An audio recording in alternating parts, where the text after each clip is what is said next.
જય શ્રી કૃષ્ણ, જય શ્રી રામ મિત્રો. કેમ છો? બધા મજામાં છો ને? લાસ્ટ વિડીયોમાં આપણે વાત કરી હતી કે યુકેના નિયમો બદલાઈ શકે છે. એ નિયમો બદલાય તો કેવી ઇફેક્ટ થાય એ આપણા વિડીયોમાં ડિટેલમાં જાણીશું મિત્રો. વિડીયોના અંત સુધી ચોક્કસથી જોજો જો તમારે પૂરી વાત જાણવી હોય તો.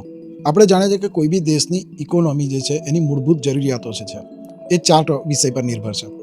એક તો છે એજ્યુકેશન, બીજી હેલ્થકેર સિસ્ટમ, ત્રીજી છે ત્યાંનું મેન્યુફેક્ચરિંગ એટલે જે ઇકોનોમીને બૂસ્ટઅપ કરે, અને ચોથી છે પોલિટિક્સ. આપણે જાણીએ છીએ કે આપણા દેશમાં ઇન્ડિયામાં કઈ હદે મતલબ કેટલું ઊંચું છે કેટલું નીચું છે એ મેટર નહીં કરતું, એ વિશે વાત નહીં કરીએ આપણે, કારણ કે આપણે સૌ જાણીએ છીએ કે આપણા દેશનું પોલિટિક્સ કેવું છે. તમે લોકો એવું વિચારતા હશો કે આપણે યુકેમાં, અમેરિકામાં, ઓસ્ટ્રેલિયા, ન્યુઝીલેન્ડ, કોઈ બી વર્લ્ડની કોઈ બી કન્ટ્રીમાં પોલિટિક્સ લેવલ આપણા ઇન્ડિયા કરતાં ઘણું સારું છે. તો તમને એક વાત જણાવી દઉં મિત્રો કે એ ભ્રમ જ છે આપણો. ખાલી પોલિટિક્સ જે છે એ દરેક વિષય દરેક દેશમાં એક સરખું જ હોય છે. હા, દરેકની રીત અલગ અલગ હોય છે, એ વાત નિર્ભર છે કે તેનો જે પોલિટિશિયન્સ કેવા છે એની ઉપર. પણ 99% દરેક દેશમાં પોલિટિશિયન જે હોય છે એ પોતાની ખુરશી માટે જ મહેનત કરતા હોય છે. દેશ તો બીજા ક્રમે જ આવે છે. આ વાત સનાતન સત્ય છે. હવે આપણે વાત કરીએ કે યુકેમાં જો નિયમો બદલાય ને તો 2 સેક્ટર સૌથી વધારે ઇફેક્ટ કરી શકે છે. એક તો એજ્યુકેશન લેવલ અને બીજું છે હેલ્થકેર સિસ્ટમ. અને યુકેની હેલ્થકેર સિસ્ટમ પહેલેથી જ છેલ્લા 7 થી 8 વર્ષથી અહીંયા એ કન્ડિશનમાં સર્વાઈવ કરી રહી છે કે જેમાં સૌથી વધારે જો અછત હોય ને વર્કર્સની હેલ્થકેર સિસ્ટમમાં છે.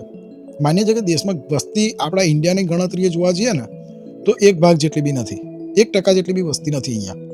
તો પણ અહીંની હેલ્થકેર સિસ્ટમ આમ બહારની દ્રષ્ટિએથી એવું લાગે બધાને કે ભાઈ યુકેમાં healthcare system free of cost છે. તમને કોઈ બીમારી થાય, કોઈ બી ટ્રીટમેન્ટ કરાવવાની હોય, કોઈ એક્સિડન્ટ હોય તો તમને પહેલી પ્રાયોરિટી આવે છે તમારો જીવ બચાવવાની. પણ હાલની પરિસ્થિતિમાં જો તમને કોઈ સિરિયસ ઇન્જરી થાય કે તમે શ્વાસ લેવામાં તકલીફ પડે, તમને કોઈ હાર્ટ એટેક આવ્યો હોય તો એવી કન્ડિશનમાં પણ તમારે હોસ્પિટલમાં ઇમરજન્સીમાં અગર તમે જાઓ છો તો પણ તમારે મિનિમમ 2 થી 3 કલાક વેઇટ કરવું પડે છે. હવે તમે પોતે વિચારો કે જે માણસને શ્વાસ લેવામાં તકલીફ થતી હોય, જેને હાર્ટ એટેક આવ્યો હોય, એ માણસ જો 2 થી 3 કલાક વેઇટિંગ કરે તો એ હેલ્થકેર સિસ્ટમ માટે કેટલું ખરાબ કહેવાય. હેલ્થકેર સિસ્ટમ ફ્રી આપો છો તો એની સામે એટલો ટેક્સ પણ વસૂલ કરો છો માણસ સાથે. યુકેમાં ટેક્સેશન જે છે એ સૌથી વધારે છે મિત્રો.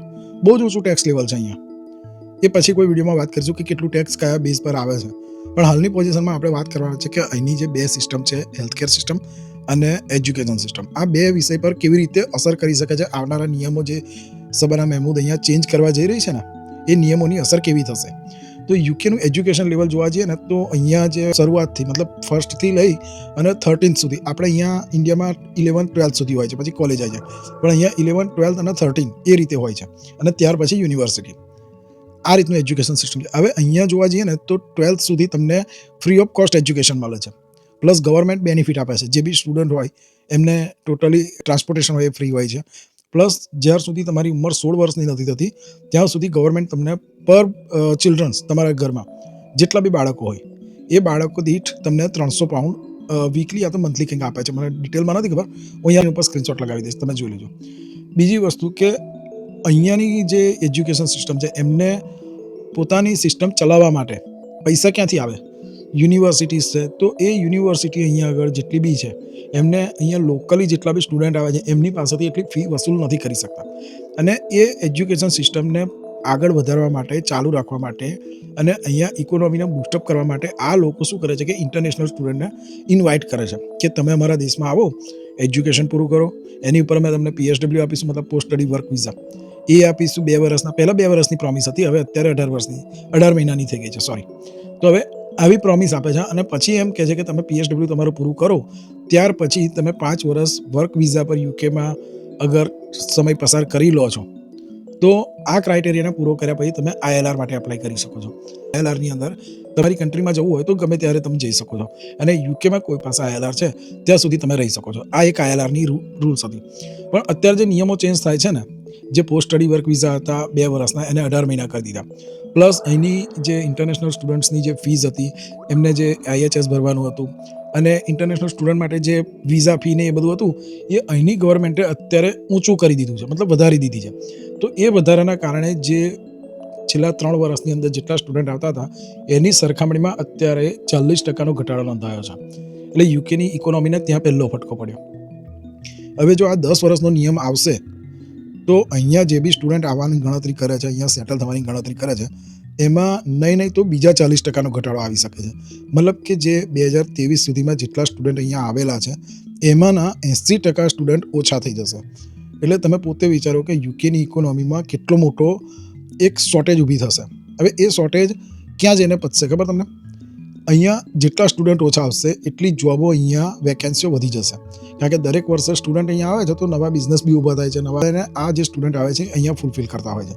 કારણ કે જેટલા બી લોકો અહીંયા સ્ટુડન્ટ હોય ત્યાર પછી PSWમાં જાય તો સ્ટુડન્ટની આ 20 કલાકની જોબની પરમિશન હોય છે. પણ હવે જ્યારે એમનું એજ્યુકેશન પૂરું થઈ જાય ત્યાર પછી એ લોકો PSWમાં ફૂલ ટાઈમ જોબ કરે, ત્યારે એ લોકો પાર્ટ ટાઈમ જોબ છોડી દેતા હોય અને ફૂલ ટાઈમ. હવે આ જે જોબ વેકેન્સી પડી દર વર્ષે પડે છે તો એ વેકેન્સી નવા જે સ્ટુડન્ટ આવે છે એ ફૂલફિલ કરે છે. હવે નવા સ્ટુડન્ટ આવશે જ નહીં તો પાર્ટ ટાઈમ જોબ કરશે કોણ? બરાબર. તો અહીંયા કંઈક ને કંઈક દ્રષ્ટિએ જે નિયમ આ લાગુ થવાનો છે 10 વર્ષનો. હવે કોઈ પણ સ્ટુડન્ટ અહીંયા આવે, એમના કોઈ પણ માતા પિતા પોતાના બાળકને જો યુકે મોકલશે તો એટલું તો વિચારશે ને કે આટલા રૂપિયા ખર્ચીને આપણે બાળકને જો યુકે જે લંડન મોકલીએ તો ત્યાં જઈને એ સેટ થાય, એની લાઈફ ત્યાં સેટલ કરે. બરાબર. પણ એ વસ્તુમાં સૌથી વધારે ઇફેક્ટ આ નિયમ કરશે અને જેના કારણે અત્યારે સ્ટુડન્ટની સંખ્યા 40% જેટલી તો ઓલરેડી ઘટી જ ગઈ છે લાસ્ટ યર. હવે આ વર્ષે જો આ નિયમ લાગુ થશે ને તો એમાં બીજો 40% ઘટાડો નોંધાવાની ગણતરી 100% છે મિત્રો. મતલબ કે જે 100% સ્ટુડન્ટ આવતા હતા એની જગ્યાએ માત્ર 20% સ્ટુડન્ટ અહીંયા આવશે. હવે બીજી વાત, એના કારણે જે ઇન્ટરનેશનલ યુનિવર્સિટી અહીંયા છે, જે મોટી મોટી યુનિવર્સિટી કહીએ, એમાં ઇન્ટરનેશનલ સ્ટુડન્ટ નહીં આવે તો પહેલું સ્ટ્રગલ એમને થશે. યુનિવર્સિટીને રન કરવાની થાય તો એ કેવી રીતે કરીએ, એ પહેલો પ્રશ્ન ગવર્મેન્ટને સોલ્વ કરવો પડશે. એટલે ગવર્મેન્ટને બધી બાજુનું સમજીને વિચારીને આગળ પગલું ભરવું જોઈએ. પણ ગવર્મેન્ટમાં અત્યારે જે પાર્ટી અત્યારે રન કરી રહી છે ગવર્મેન્ટ, એમાં સબાના મહેમૂદ જે મેઇન છે એમને ફક્ત એટલું જ લાગે છે કે માઇગ્રન્ટ્સ જે અહીંયા આવે છે એ સૌથી વધારે આ દેશને નુકસાન કરે છે, એ એમની ગણતરી છે. તો હવે જોવાનું રહ્યું કે એ કેવા નિયમો બદલાય છે. બીજી વસ્તુ વાત કરીએ કે હેલ્થકેર સિસ્ટમ. મિત્રો અહીંયા જેટલા બી યુકેમાં જે માણસો રહે છે ને, જેટલા ભાઈઓ બહેનો મારા રહે છે, એ બધાને ખબર હશે, તમે કોઈ પાસેથી સાંભળ્યું હશે કે યુકેમાં અમારે બીમાર થઈએ કે કંઈક પેટમાં દુખાવો હોય, કંઈક પથરીનો દુખાવો હોય, યા તો ગમે જાતનો દુખાવો હોય, કોઈ પણ જાતનું શરીરમાં નુકસાન થયું હોય, મતલબ ઇફેક્ટ આવી હોય તો અમે એપોઇન્ટમેન્ટ બુક કરીએ GPમાં અને ત્યાર પછી IHSમાં જવાનું હોય, હોસ્પિટલમાં જવાનું, ત્યાં અમને ટ્રીટમેન્ટ કરે. હવે 90% જેટલા બી દુખાવાના કેસ છે એમાં આ લોકો આઇબુપ્રોફેન અને જો તાવ આવ્યો હોય તો પેરાસિટામોલ. અને આ વસ્તુ તમને ક્યાં સજેસ્ટ કરે છે ખબર? જ્યારે તમે અપોઇન્ટમેન્ટ બુક કરો છો ને ત્યાં તમને સજેસ્ટ કરે કે તમે 2 દિવસ આઇબુપ્રોફેન યા તો પછી પેરાસિટામોલ ખાઈ લો, જો ઓછું ના થાય તો પછી તમે અપોઇન્ટમેન્ટ બુક કરજો. અત્યારે આવી કન્ડિશન છે મિત્રો, અપોઇન્ટમેન્ટ બુક કરવા જાઓ ને તો અપોઇન્ટમેન્ટ નથી મળતી. હવે કોઈ પણ દેશની હેલ્થકેર સિસ્ટમ આપણે જોવા જઈએ તો એ ઇમરજન્સી વસ્તુ કહેવાય. આજે મૂળભૂત કોઈ પણ વ્યક્તિ અહીંયા આપણે જીવન જરૂરિયાતમાં જોઈએ ને તો જેટલું જમવાનું આપણા માટે જરૂરી છે એટલી જ આપણી હેલ્થ માટે બી જરૂરી છે. હેલ્થનું ધ્યાન રાખવું પણ. અને અહીંયાની ગવર્મેન્ટ હેલ્થ કેર સિસ્ટમ બાબતે ખૂબ જ જવાબદાર એવું ગણવામાં આવે છે. હકીકતની દ્રષ્ટિએ અહીંયા હેલ્થકેર સિસ્ટમમાં એની માટે એટલા ડૉક્ટર્સ, એટલી નર્સ, એટલા કમ્પાઉન્ડ્સ કે જે આપણે કહીએ એટલો સ્ટાફ જ એમની પાસે નથી. અત્યારે પણ એ લોકો સર્વાઈવ કરે છે. જ્યારે 2022માં કોરોના પેન્ડેમિક પછી જ એ લોકોએ જે હેલ્થકેર સિસ્ટમ માટે કેરિયર સ્કિલ વર્કર વિઝાને ઓક્યુપેશન લિસ્ટ, જે શોર્ટેજ ઓક્યુપેશન લિસ્ટ હોય એમાં સામેલ કરે, ત્યારે હજારો લોકોની સંખ્યામાં ઇન્ડિયાથી, ચાઇનાથી, બાંગ્લાદેશ, નેપાળ, પાકિસ્તાન, બીજા આપણા એશિયન કન્ટ્રીથી, આફ્રિકન કન્ટ્રીથી હજારો લોકોની સંખ્યામાં અહીંયા યુકે આવી ચૂક્યા હતા. હવે એ બધાને કંઈક ને કંઈક દ્રષ્ટિએ 3-4 વર્ષ પૂરા થવા આવ્યા છે અને હવે એ લોકો 5 વર્ષ જો એ વિઝા પર રહી લે તો એમને ILR માટે એપ્લાય કરવાનું હોય છે અને પછી એ લોકો અહીંયા પરમેનન્ટ રેસિડેન્ટ બની શકે છે. અને એ સમયની ગવર્મેન્ટે એ પ્રોમિસ કર્યું હતું કે તમે 5 વર્ષમાં અમારે ત્યાં સ્કિલ વર્કર, જે કેરિયર સ્કિલ વર્કર વિઝા છે એની ઉપર તમે સ્થાયી થાવ તો અમે તમને 5 વર્ષ પછી ILR આપીશું, અહીંયા PR આપીશું અને તમે અહીંયા સિટીઝન થઈ શકશો. હવે અત્યારની જે ગવર્મેન્ટ છે, સબાના મહેમૂદ, જે હું વારે ઘડીએ નામ લઉં છું, તો એમનું કહેવું એવું છે કે આ બધા જે માઇગ્રન્ટ્સ છે એ અહીંયા આવેલા છે તો એ બધા અહીંયા સિટીઝન્સ થવાની તૈયારીમાં છે અને એ આંકડો છે 3 લાખનો. હવે એટલા બધા જો લોકો અહીંયા સિટીઝન્સ થશે તો એ બધાને આપણે અહીંના બેનિફિટ આપવા પડશે અને એ ગવર્મેન્ટ ઉઠાવી શકે એવી હાલતમાં નથી. તો શું ગવર્મેન્ટે હેલ્થકેર સિસ્ટમને ડ્રોપ કરી દેવી જોઈએ?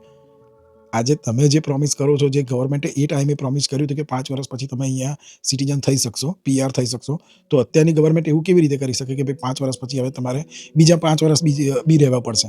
મતલબ કે 10 વર્ષ તમારે વિઝા પર રહેવું પડશે, વર્ક પરમિટ પર, અને ત્યાર પછી તમે ILR માટે એપ્લાય કરી શકશો. પણ અત્યારની જે ગવર્મેન્ટ છે ને એમનું એવું કહેવું છે કે જે હેલ્થકેર સિસ્ટમ આવ્યા છે ને એમને આમ ઓલરેડી બેનિફિટ્સ આપે છે, એમને IHSની ફી તો ભરવાની નહીં હોતી. તો તમારી સિસ્ટમમાં એ લોકો કામ કરે છે તો તમે કેમ ના કરી શકો? હવે નવી વાત એવી છે કે જેટલા બી કેરિયર વિઝા પર અહીંયા આવે છે ને એમાંના હવે આ નિયમ જો લાગુ થશે ને તો એમાંની 70% પબ્લિક યુકે છોડી બીજા કોઈ દેશમાં સ્થાયી થશે યા તો પછી પોતાની હોમ કન્ટ્રીમાં સ્થાયી થશે. એનું મેઇન એક રીઝન છે કે યુકેની જે અત્યારની ઇકોનોમી છે, અહીંયા જે ઇન્ફ્લેશન રેટ છે, અહીંયા રેન્ટિંગ જે રેટ છે એ ખૂબ જ હાઈ છે અને એમાં સર્વાઈવ કરવું ઇમ્પોસિબલ છે મિત્રો. એટલે વધારે જો અહીંયા વર્ક વિઝા પર રહે તો વર્ક વિઝા માટે સ્પોન્સરશિપ લેવી પડે. સ્પોન્સરશિપનો ખર્ચો 15,000 થી 20,000 પાઉન્ડ ઓફિશિયલી છે મિત્રો. તમને કોઈ ફ્રીમાં વર્ક વિઝા સ્પોન્સરશિપ આપે ને તો બી 8,000 થી 10,000 પાઉન્ડનો ખર્ચો થાય છે. જ્યારે તમારે બાય કરવી પડે સ્પોન્સરશિપ ત્યારે એ ખર્ચો 18,000 થી 20,000 પાઉન્ડ જેટલો થઈ જાય. હવે આ 18,000 થી 20,000 પાઉન્ડ કવર કરવામાં તમારે મિનિમમ 2 વર્ષ લાગી જાય. તો 5માંથી 2 વર્ષ જો તમારે જે પૈસા તમે કમાયા છો એ પૈસા પાછા આપવાના, ઉપરથી ટેક્સ આપવાનો અને પાછું બીજા 5 વર્ષ કાઢવાના અને પછી તમારે 3 વર્ષ બીજા તમારી માટે મહેનત કરવાની. જ્યારે PR થવાની તમે ફાઇલ મૂકો ત્યારે બીજા પાછા 5-10,000 પાઉન્ડ ખર્ચો કરવાનો. તો અર્થ તો છે જ નહીં એ વસ્તુનો. એટલે 70% પબ્લિક જો આ નિયમ લાગુ થશે કે 10 વર્ષનો ILR રૂટ તો 100% મિત્રો 70% પબ્લિક યુકે છોડી દેશે અને યુકેની ઇકોનોમીને સૌથી મોટું નુકસાન થવાની તૈયારીમાં છે. તમે પોતે વિચારો કે તમને કોઈ જગ્યાએ દુખાવો છે, માનો કે દાંતમાં દુખાવો છે, માથું દુખે છે, આંખોમાં કંઈક તકલીફ છે, યા તો તમારા પેટમાં સ્ટમકમાં કંઈક પ્રોબ્લેમ છે, તમારો હાથ ઇન્જર્ડ થયો છે, એવી કન્ડિશનમાં તમારો પગ ઇન્જર્ડ થયો છે, એવી કન્ડિશનમાં જો તમે IHSમાં અપોઇન્ટમેન્ટ બુક કરો ને તો અપોઇન્ટમેન્ટ ક્યાં નહીં મળે ખબર તમને? ઓન ધી સ્પોટ ના મળે. એ વસ્તુ જ ભૂલી જાઓ કે ઓન ધી સ્પોટ અપોઇન્ટમેન્ટ મળી જાય. એની માટે તમને અપોઇન્ટમેન્ટ મળે 10 થી 15 દિવસ પછીની. હવે તમારે માથું અત્યારે દુખે છે, તમને તાવ અત્યારે આવ્યો છે, તમારો હાથ અત્યારે મચકોડાયો છે, તમારો પગ અત્યારે મચકોડાયો છે, તમારા સ્ટમકમાં અત્યારે પ્રોબ્લેમ છે, તો 15 દિવસ પછી આપણે શું કરવાનું? 15 દિવસ સુધી આપણે બેસી રહેવાનું એની કન્ડિશનમાં?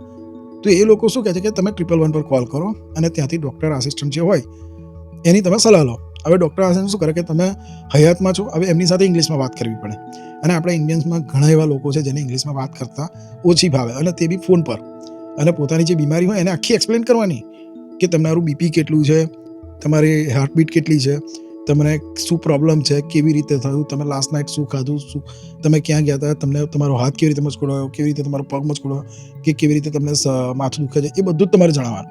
ત્યાર પછી એમની એક પહેલી સલાહ શું હોય ખબર? આઈબ્રુપ્રોફેન ખાઈ લો એટલે દુખાવો તમને ઓછો થઈ જશે. અને 10 થી 15 જ્યારે તમારી અપોઇન્ટમેન્ટ બુક કરીએ એઝ સુન એઝ પોસિબલ, અને એ પણ 10-15 દિવસ પછીની જ હોય મિત્રો, તો ત્યારે તમે આવીને ચેકઅપ કરાવી શકો છો. હવે આવી હેલ્થકેર સિસ્ટમમાં જો આ સમયે 10 વર્ષનો જો રૂલ્સ લાગુ થયો તો એ હેલ્થકેર સિસ્ટમમાં જેટલા બી વર્કર્સ કામ કરે છે, ચાહે એ ડોર ટુ ડોર કામ કરતા હોય યા તો ઇનસાઇડ હોસ્પિટલ કામ કરતા હોય, એમાંની 70% પબ્લિક દેશ છોડી દેશે. તો પછી આ એપોઇન્ટમેન્ટો જે અત્યારે મળે છે એ એપોઇન્ટમેન્ટો કેટલા સમય પછી મળશે એ તમે વિચારો મિત્રો. આપણને તાવ અત્યારે આવે 15 દિવસ પછી એની દવા લેવા જઈએ એનો મતલબ ખરો? તો આપણે એડવાન્સમાં શું બુક કરાવી લેવાની અપોઇન્ટમેન્ટ કે ભાઈ 15 દિવસ પછી મને તાવ આવવાનો છે, તમે મને અત્યારથી જ અપોઇન્ટમેન્ટ આપી દો તો હું અત્યારથી એની તૈયારી રાખું કે હું બીમાર થાઉં તરત તમારી પાસે આવી શકું. એટલે એ પોસિબલ નથી. યુકેમાં સૌથી વધારે ફોકસ અહીંની ગવર્મેન્ટે કરવા જેવું હોય ને તો માઇગ્રન્ટ્સ પર નહીં પણ અહીંની હેલ્થકેર સિસ્ટમ ઉપર એ ફોકસ કરવા જેવું છે. તમારું શું કહેવું છે ને એ તમે કોમેન્ટમાં ચોક્કસથી કહેજો મિત્રો. જેટલા બી યુકેથી આ વિડીયો જોયે છે ને એ પ્લીઝ કોમેન્ટ જરૂરથી કરજો, જેથી અહીંયા આવનારી પબ્લિક યા તો ઇન્ડિયામાં બેઠા જે આપણા સગા સંબંધીઓ છે ને એ યુકે વિશે એવું વિચારે છે કે અહીં તો દવાઓ મફત થાય છે, તો એમને એ વસ્તુનો ખ્યાલ આવે કે શું વાત સાચી છે, બરાબર. અને અહીંનું એજ્યુકેશનમાં જે બધા એમ વિચારતા હોય કે તો 12મા સુધી ભણવાનું ફ્રી છે, બરાબર, પણ એની પાછળ જે ખર્ચા કરવા પડે છે છોકરાઓ પાછળ એ પણ આપણે નેક્સ્ટ વિડીયોમાં વાત કરીશું કે અહીંયા એક ઘરમાં જો 4 જણ હોય ને તો દરેકનો બેડરૂમ અલગ હોવો જોઈએ. એ વસ્તુ પણ આપણે નેક્સ્ટ વિડીયોમાં ચોક્કસથી વાત કરીશું મિત્રો. પણ અત્યારે જે યુકેમાં નિયમો બદલાવાના છે ને એની ઉપર આ બે જે ટોપિક છે, એક એજ્યુકેશન લેવલ ને એક હેલ્થકેર સિસ્ટમ, એમાં ગવર્મેન્ટે ખરેખર એની પર ફોકસ રાખી અને કંઈક વિચારવું જોઈએ. અને જે માઇગ્રન્ટ્સ અહીંયા કેરિયર વિઝામાં વર્ક કરે છે, કામ કરે છે, જે અહીંયા ઘેડિયા લોકોને એમના ઘરે જઈને જે ટ્રીટમેન્ટ આપે છે, એમને જે સેવાઓ આપે છે, એના વિશે પણ ગવર્મેન્ટે વિચારવું જોઈએ, બરાબર. અને એસેમ્બલીમાં જે અહીંની અત્યારની ગવર્મેન્ટ છે એમની બોડી જે કહીએ આપણે, તો એ બોડીની અંદર અમુક જે અધિકારીઓ છે એ અધિકારીઓમાં પણ આ વસ્તુને લઈ એ લોકો પણ ચિંતિત છે કે ભાઈ જો આ નિયમ લાગુ થયો તો અત્યારે જે કેરિયર સિસ્ટમની જે કેરિયર વર્કર છે એમાંથી 70% લોકો તો ઓછા થઈ જ જવાના છે. અને 70%નો આંકડો મારો નથી મિત્રો. અહીંની જે સિચ્યુએશન છે એ સિચ્યુએશન પણ અહીંયા જે ન્યૂઝપેપરોમાં અને જે અહીંની વેબસાઇટ ઉપર આવે છે, ગવર્મેન્ટ વેબસાઇટ ઉપર, એની ઉપરની વાત કરું છું મિત્રો. તો કંઈક ને કંઈક દ્રષ્ટિએ જે બી રૂલ્સ ચેન્જ થાય એ સમજી વિચારીને ગવર્મેન્ટ કરે એવી આપણે આશા રાખવાની. બાકી તો જે થવાનું છે તો થવાનું જ છે, બરાબર. તો વિડીયોની ઇન્ફોર્મેશન કેવી લાગી કોમેન્ટ બોક્સમાં જરૂરથી બતાવજો મિત્રો. પહેલી વાર ચેનલ પર વિઝિટ કરતા હોય ને તો ચેનલને પ્લીઝ સબસ્ક્રાઇબ જરૂરથી કરી લેજો, જેથી આવી ઇન્ફોર્મેટિવ વિડીયો તમારી માટે હું જ્યારે પણ બનાવું ત્યારે એની નોટિફિકેશન તમને મળી જાય. એની માટે તમારે નોટિફિકેશનના બેલ આઇકનને ઓલ પર સેટ કરવાની છે. તો મળીએ નવા વિડીયોમાં નવી ઇન્ફોર્મેશન સાથે. ત્યાં સુધી જય શ્રી કૃષ્ણ, જય સિયારામ મિત્રો.